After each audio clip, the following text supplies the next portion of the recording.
What is going on, YouTube? It's your boy Grizz, and today we're going to be rebuilding the Los Angeles Chargers. Now, obviously, the Chargers are a team that definitely was expected to make the playoffs before Justin Herbert went down. They have a great roster. Obviously, they lost Mike Williams as well to injury this year. Austin Ekeler was battling some injuries, put up some very underwhelming stats in my opinion. Keenan Allen was also battling some injuries. But aside from that, guys, this team is solid. I think they fired Brandon Staley. They're competitive, especially with Khalil Mack, obviously, Eric Kendricks. Young guy and Kenneth Murray, Derwin James, Joey Bosa. The team's set up. Obviously, Madden-wise, we definitely need to work on the defense a little bit. But the teams, I think, can definitely compete. My plan here in year number one is to honestly just kind of mess with the schemes a little bit, and then we're just going to kind of roll with it. Don't want to make too many signings, don't want to do too much here in the first year, just kind of want to see how the team's going to perform based on some of the schemes we're going to do here, and that's probably what we're going to work with. So, my favorite playbook to run is vertical zone run. Obviously, as you can see, it is a 92% scheme fit. And then I like to run some disguise 3-4. Again, 91% scheme fit, so we definitely won't complain there. We're going to run Dallas's offense. We're going to put Quentin Johnson at slot just to get him some reps. And then we're going to run Baltimore's defense. Produces a lot of sacks for me. And typically, our sub linebacker, who I'm probably going to put Kenneth Murray there because he is young, will develop pretty nicely for us. Typically, they do get some nice stats for sure. I forgot about Mike Williams. I take back the part where I said we might not be making any moves. We might be moving Keenan Allen. We don't really have a spot for him on the team because Mike Williams is obviously younger. But at the same time, it is Keenan Allen. Keenan Allen's a beast, but at the same time, he's about to start regressing pretty severely. Still has his X factor, 91 overall. I'm going to see what I can get out of him. Doesn't mean I'm necessarily going to make the trade, but if we can get like a first round pick or something, I'd be okay with that for sure. Alright guys, so this is going to be the one and only trade of the season. Keenan Allen, obviously $12 million cap hit, older player. Call up the Panthers, obviously a team that is needing a wide receiver one. Say, hey, give us the injury-prone J.C. Horn. Obviously, injuries are off, so that's not an issue here. Give us injury-prone Jeremy Chinn. We'll move Jeremy Chinn over to free safety. J.C. Horn will be our number one corner. Plays alongside Asante Samuel. And he gave us a second-round pick, so we can hopefully draft somebody decent. I am very happy with this trade. Obviously, we're going to be throwing J.C. Horn in at slot, and then we're going to be throwing Jeremy Chinn in at free safety. So let's roll with it. Alright guys, so here at the mid-season mark, obviously bringing back Ekeler is not like a huge obsession for me, but if we can get him on that cheap of a deal, we're obviously going to do it. And now, obviously, we're going to have to wait until probably the end of the season due to cap restrictions to bring back Jeremy Chinn and Kenneth Murray Jr. and probably Gerald Everett. But aside from that, I think we're solid. I did move Jeremy Chinn to a cornerback 3. Only because his speed's nice. He has played some corner for the Panthers. Mainly because I didn't see this Alohi Gilman. I didn't know he was an 81 overall. So that's solid there. So Jeremy Chinn's not necessarily someone that we absolutely have to bring back if there is a solid corner in the draft. But it is definitely someone that we would like to bring back just because of his overall, his dev trait, and his age. But obviously that completely depends on how salary cap room looks and a bunch of other factors in regards to who retires, who doesn't, who progresses nicely, who doesn't, how people perform. But we'll get into that hopefully when we make the playoffs. But if not, hopefully we can at least do terrible and get a draft pick. Alright guys, so here in year number one, we do perform very underwhelmingly. We finish 8-9. It was good enough for second in our division, but obviously not good enough to take down the 15-2 Kansas City Chiefs. Looking at our stats here, we did have the third best offense, so that's nothing to complain about. But in the what? How did we do so bad? The 11th best defense. What? Justin Herbert with an amazing year, 4,300 yards, 31 touchdowns, only 9 picks. We'll definitely take that. Eckler had a solid year, 1,213, and then Herbert also put 5 touchdowns on the ground. Receiving wise, Mike Williams with an amazing year, nearly 1,500 yards and 8 touchdowns. 1,006 out of Quentin Johnston, the rookie. And then Joshua Palmer with 767 and 4. And then Everett also had a solid year with 719 and 9. And then defensively, Kenneth Murray had a great year. That's what I was wanting. 134 tackles, 7 TFLs. Eric Kendricks also had 113 and 3. Sack-wise, Khalil Mack does lead the team with 13.5 sacks. We'll definitely take that, but obviously he is getting a little older, so we might have to look to move him. Morgan Fox with 7 sacks. If only he was a little younger. I actually know this guy in real life because I used to live in Colorado. 3.5 sacks out of Joey Bosa. Obviously very underwhelming, but the 14 TFLs is not much to complain about. And then we had 1 sacks here and there, 1.5 out of Eric Kendricks. All right. Interception-wise, Jeremy Chin does lead the team with 2. Asante Samuel does also have 2. Khalil Mack with 1. Kenneth Murray with 1. J.C. Horn with 1. And Alohi Gilman with 1. Okay, solid stats for sure. I'm very surprised we didn't at least make a playoff spot. Justin Herbert does come in at number 7 for MVP. Offensive Player of the Year, Mahomes and Kelsey and Rashee Rice come in at 2, 3, and 4, and then Pacheco comes in at number 7. Oh man, I hope they don't keep that up because I would like to get a ring. But Herbert does come in at number 10. I'm surprised that we don't see Mike Williams up here. Defensive Player of the Year, Khalil Mack does come in at number 4, so we'll take that. Offensive Rookie of the Year, obviously, Quentin Johnston was overshadowed by Rashee Rice and CJ Stroud, but he does come in at number 3, so we'll take that.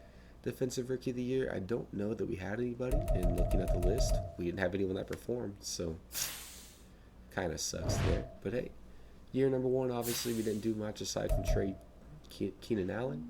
So we have $52 million in cap room heading into the offseason. So let's get right into it, sign some people. Hopefully we can compete next year. Alright guys, taking a quick look here at the roster before we head into the re-sign period. Justin Herbert does look like he went up to X Factor. I believe he was only Superstar whenever we started the rebuild. Mike Williams does stick with his Superstar. Joshua Palmer stays a Star, as well as Quentin Johnston only having Star. I am a little disappointed in that with his having his stats, I really wish he would have at least went up to Superstar. But Gerald Everett does go up to Superstar, so hopefully we do get to re-sign him. And then defensively, no big depth trade upgrades. Actually, none for that matter. Nobody. Alright, so obviously the goal of this is to hopefully bring back Gilman, bring back Kenneth Murray for sure, and then bring back, obviously, Gerald Everett. We already have Eckler back, so that's not anything to really worry about.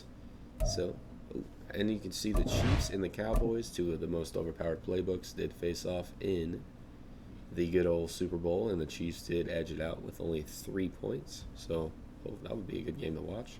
Obviously not going to happen this year because the Cowboys are already knocked out, but that's kind of expected. So here at the re-sign period, obviously we are going to bring back Rashawn Slater. Player option, 91 overall, 25 years old. Kind of a no-brainer. Same thing with J.C. Horn. Hopefully that re-sign interest does come up by the time his contract is up. All right, and now we're looking here at Jeremy Chin. We'll throw him a little 4-year, $3 million. Okay, perfect. He does want to come back. That's a pretty cheap deal for him. Next thing on the list is Kenneth Murray with Eric Kendricks, Joey Bosa, and Khalil Mack aging. This is the guy that we 100% need to have on the squad. And he does want to come back, so we have him for the remainder of the rebuild. Now, Gerald Everett's a little bit of a weird one. Obviously, he's 30 years old, so not really someone I'm going to be looking to keep long term. He does not want to come back. I'm not upset about that one bit. Alohi Gilman is another guy that I would like to keep because he is 81 overall already, 26 years old, so he's going to keep progressing. And he does come back as well. So very successful off season here so far. Obviously everybody else here can kind of walk. Yeah. Cameron, we'll get you for the remainder of the rebuild. It's always, you want to play for whatever, man. No one's going to sign you, but all right, however you feel. All right, so I'm going to see if I can get anyone kind of cheap here in free agency. If not, I'll see you guys at the draft. Alright guys, I honestly think I made a huge mistake here. I didn't really want to make this trade. I had a first round pick in there and accidentally took it out right before I sent it through. but we sent Khalil Mack to the Patriots to kind of clear up some cap room for Christian Barrymore and Cole Strange. I'm not happy with it whatsoever, but we'll keep building. Chase Young does want to come to the team, so hopefully by trading away Khalil Mack, we can make that happen. All right, guys. So a little bit of relief with that Khalil Mack trade. We do bring in Chase Young on a 7-year deal. Obviously, we had to throw the man a bag, but we got him. And then we brought in Chris Barnes. He's probably going to slide over and replace Khalil Mack, which obviously is not Khalil Mack, but it's something. Let's go ahead and sim to the draft. Here in the draft, we need a tight end, we need a right tackle, and we just need probably a defensive tackle. But aside from that, I think the team's pretty well set up. Obviously, if we can get a generational talent to replace Khalil Mack, we're going to take it. But for the most part, the team's not looking too shabby. All right, guys, so here with our first overall pick, this guy had A's all across the board. Justin Parrish is going to be joining the squad. You can see his stats. Obviously, hidden depth trait out of Iowa, which is tied into you. Not going to complain about that too much. All right, then here in the second round, with our first pick in the second round, because I do believe we got another one for Keenan Allen, we take Will Ryan's, obviously not hidden, normal depth trait, but hopefully he's a high overall and he's a usable guy to kind of solidify our D-line with the additions of Barrymore and Chase Young. And then right here, we do strike out again on the hidden dev trait side. We pick up Corey Mickens. Look at the stats. Hopefully he's a nice Khalil Mack replacement, but we'll just have to see. Alright, guys, and then with our fourth round pick, we take Carter Whitfield. Obviously, he's a center. I see that we have a center, but Whitfield will be moved over to right tackle or whoever is the worst overall, and that's where we're going to play. Alright, guys, looking at the draft recap, I'm definitely happy with the Parrish selection. Not too mad about the Ryan selection. He'll probably slide in at defensive tackle just because he is younger than our other guy. Not mad about the Mickens either. Definitely not upset. I mean, we had, 7 70-plus overall guys selected. I did want to go through, because there was another defensive tackle that I was looking at, and I really hope he was not a crazy guy. So the highest overall was a halfback. Obviously, we didn't need that. Chauncey Cross, we did pass on him. He is a 78 overall, but I'm not too mad about the guy we selected. There's a nice corner that went. I mean, yeah, this is the guy I was looking at. Gosh dang it. That sucks, but hey. You win some, you lose some, right? So, with that being said, we're gonna head right into season number 2. I'm gonna adjust the lineup a little bit, and we're gonna roll with it. All right, guys, hear me out here. So, Mike Williams was obviously a guy that his contract was expiring. I looked to go to re-sign him. He doesn't want to come back. We don't have any money, so I went ahead and put him in Trade Finder. The Texans offered me Nico Collins. Obviously, Nico Collins is signed for 4 years. He's only making $2.5 million a year. So I call him up, 3 overall downgrade, but we get a second-round pick out of it. I'm completely okay with that. Obviously, Nico, he is a normal dev trait, but the hope is to throw him at slot and kind of see what he can do from there. All right, guys. So here in year number 2, I am very glad that we held on to our first-round pick, as we do go 7-10, which is terrible. Our defense apparently took a big flop. I guess Khalil Mack meant that much. We do finish with the 9th best offense, and then defensively, the worst. Wow. A little bit of a down year compared to the past year for Herbert. 14 interceptions, but still 33 touchdowns, 4,400 yards. Not too much to complain about. 1,000 yards and 13 touchdowns out of Eckler. Okay. Receiving wise, Nico Collins in just a few games that he was with us, 1,100 yards and 10 touchdowns. Quentin Johnson at 1,007. Our tight end, Justin Parrish, got 715 and 6. And then Josh Palmer was 643 and 4. Defensively, Kenneth Murray had a great year. Not much to complain about there. Sack-wise, Joey Bosa with 10.5. Chase Young followed that up with 8. 5.5 out of our rookie Will Ryans. And then 3 out of Barrymore. Interception-wise, J.C. Horn did put up 3. Asante Samuel with 2. Murray, Derwin James, Gilman, and Eric Kendricks with 1 apiece there. Okay.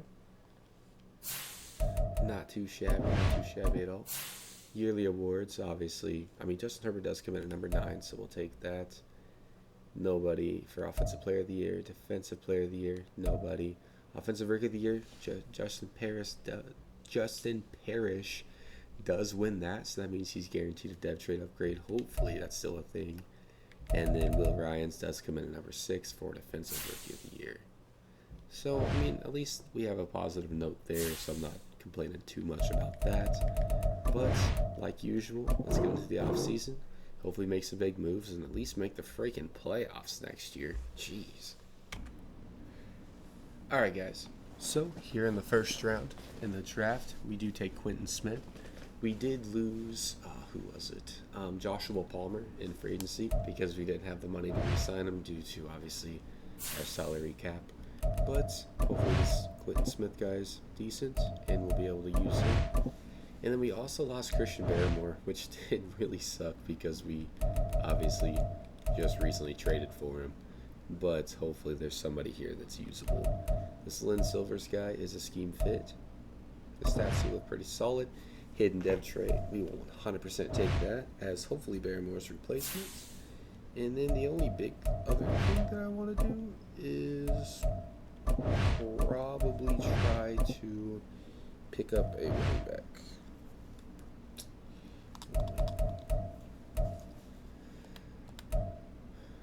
I have to take this guy. So let me see what they have running back wise here in the third round. And obviously if there's not anything, there's always running backs on the trade block. Eckler is getting older, so that's part of that's honestly the only reason why I'm looking to get somebody else. There's just so many other good players. So we gotta see. We do have a 4th round pick, so there's somebody here. Let's see.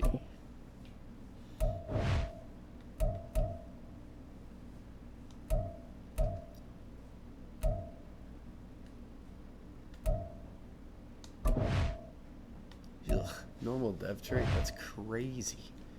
I forgot with those kind of stats. But hopefully he's usable. And we'll advance to the end of the draft, check out the draft recap, and then get into year number 3.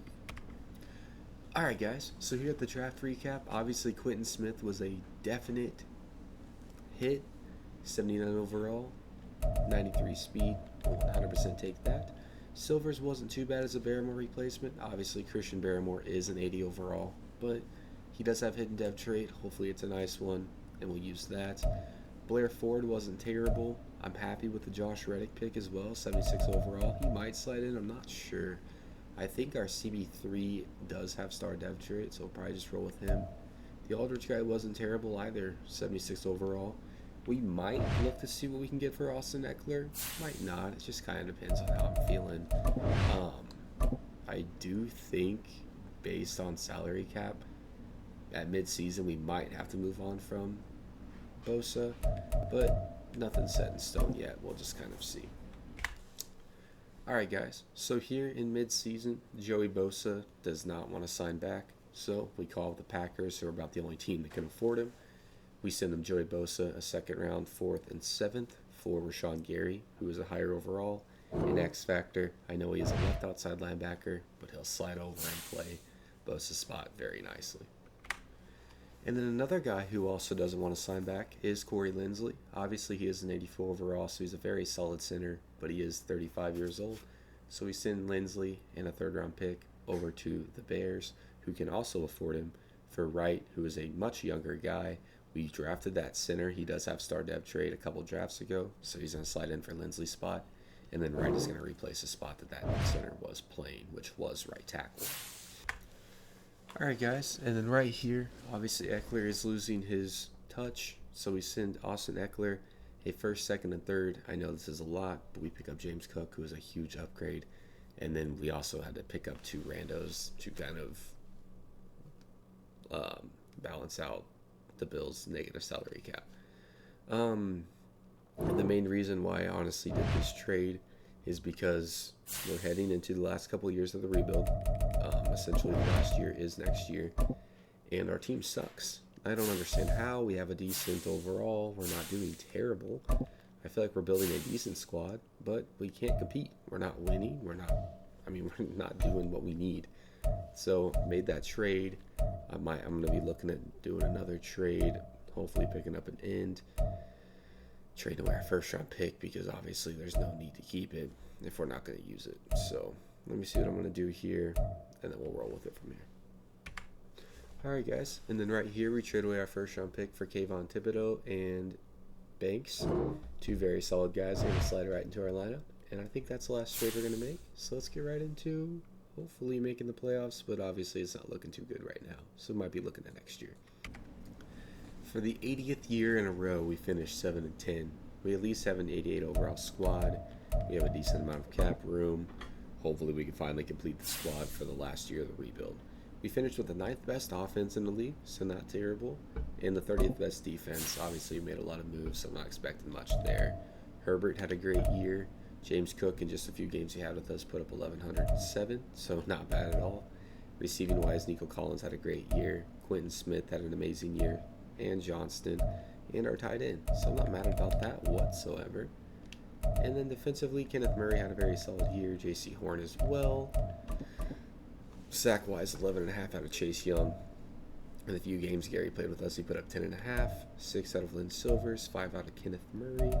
3.5 out of Kayvon Thibodeau. Okay. 3 picks from Chin. 3 out of J.C. Horn. 2 out of Derwin James. And then 1 apiece out of Chris Barnes and Asante Samuel.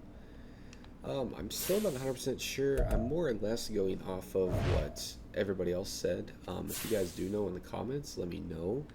The question is I'm not 100% sure if if people's stats carry over whenever they make a trade, or if it's only whenever they're on your team. So if you guys know the answer to that, let me know in the comments, because obviously that would completely change everything. But if that is the case, James Cook and Rashawn Gary were huge pickups for us. So obviously here in the off season, we are probably going to be looking at upgrading our defensive tackle position.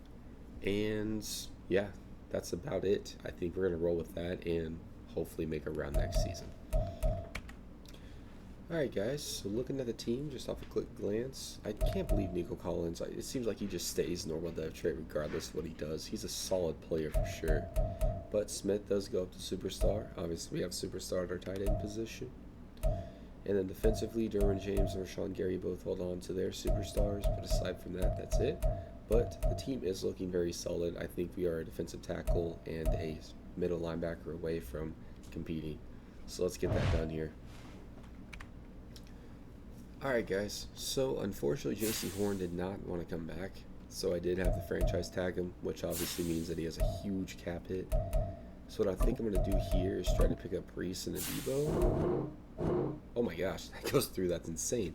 So we trade J.C. Horn to the Saints to pick up Brian Breece, who's going to be obviously our DT1, and then Adebo to replace J.C. Horn. So I know it's a little bit of an overall decline, but we pick up a very solid, usable defensive tackle there. So not much to complain about in my eyes.